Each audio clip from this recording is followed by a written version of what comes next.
Hi guys, I'm Ethan from the Better Business Network and Better Not Stop, and we're here at the Better Manchester Green Summit, and we'll be asking people how they feel their business can do better and also what they've learned here at the Green Summit. Things that businesses can do to help in terms of improving water quality, in terms of sustainability, in terms of reducing flood risk. One of the things is to be very conscious of what you're putting down the watercourse, your drainage systems, where that wastewater is going. Things like having more permeable surfaces. If you've got a car park, instead of having a hard surface, can you put in stuff like grass creep, where there's vegetation growing in between it, so that the water can seep away into the ground rather than run off to create flooding. Businesses can take an active role in how we mitigate climate change and also adapt to its impacts. So on the Ignition project, we're working with businesses to increase investment in nature-based solutions such as green walls and green roofs. I think businesses can research how these nature-based solutions can improve their business, can improve the well-being of their staff, for example, can increase their customer retention by having in an area of good aesthetics. I work with a lot of small businesses to try and help them to be more socially minded, and one of the things I think is key is getting staff team on board right the way through from the values of a company and how that translates into the action that they do on the ground.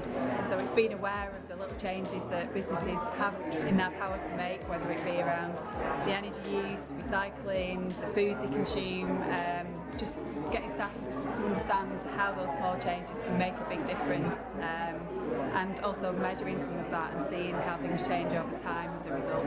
I'm from City of Trees, tree planting movement in Greater Manchester.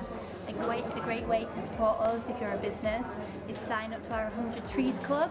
So that's putting 100 trees in the ground, and you can also help by volunteering at more tree planting events. You can donate to us to make us help us plant even more trees in Manchester. There's so many different opportunities for you to get involved and make Manchester greener. So I think the thing that businesses can do to help us with our cause is either become a corporate member of the Woodland Trust or free up as much of their land, if they have any, for tree planting. Trees are the most important tool in the fight against climate change.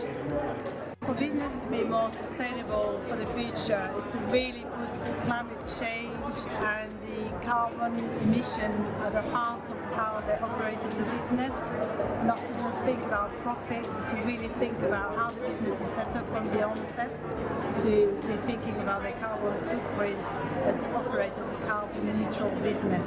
Thanks for watching part 1. Make sure you subscribe to the channel for part 2 coming up. Welcome to part 2 of our video. I'm ROBERTA, GLEAVES, and I'm part of the Woodland Trust Smithills Estate. I've learned that there is a bigger conversation going on, bigger than you even think.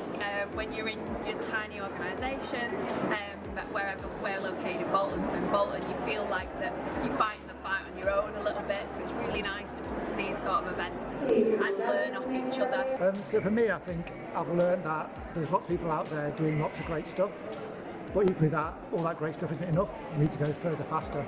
So I think what we need is more action from politicians, especially national government, to support what we're doing here in Greater Manchester, to accelerate it and make it go faster and further. Hi, I'm Leanne. I'm a councillor from Manchester, and I've actually learned a lot more than I thought was happening.